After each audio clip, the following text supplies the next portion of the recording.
Hello everyone, আজকে আপনাদের সামনে নতুন রেসিপি নিয়ে হাজির হলাম। সেটা সকলের প্রিয় ফ্রেঞ্চ ফ্রাই। চলেন শুরু করা যাক। এখানে আমি একটি আলু নিয়ে নিয়েছি, তার সাথে কিছু আলুগুলো কেটে নিয়েছি, আর 1 কাপ পানি দিয়ে দিয়েছি, আর 1 চিমটি লবণ দিয়ে দিয়েছি। আর ফ্রেঞ্চ ফ্রাইগুলো 20 মিনিটের জন্য রেখে দিব।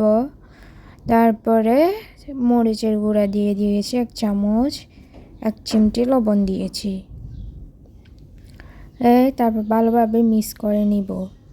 তারপরে একটু বেকিং পাউডার দিয়ে দিব আর কর্নফ্লাওয়ার দিয়ে দিব। এগুলো দেওয়ার পরও ভালোভাবে মিক্স করে নিব। ও মিক্স করার পর চুলায় ফ্রাই প্যান বসিয়ে দিব। চুলায় তেল দিয়ে দিব।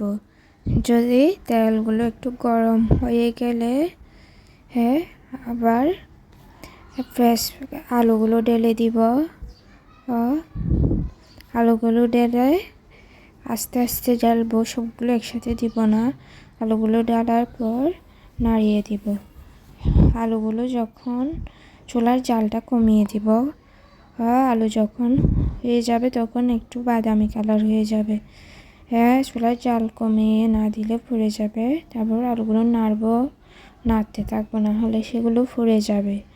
যখন হয়ে যাবে তখন চুলা বন্ধ করে দিয়ে সার্ভ করে দিব। যদি আপনাদের আমার ভিডিওটি ভালো লাগে, লাইক, কমেন্ট, শেয়ার করতে ভুলবেন না। আল্লাহ হাফেজ।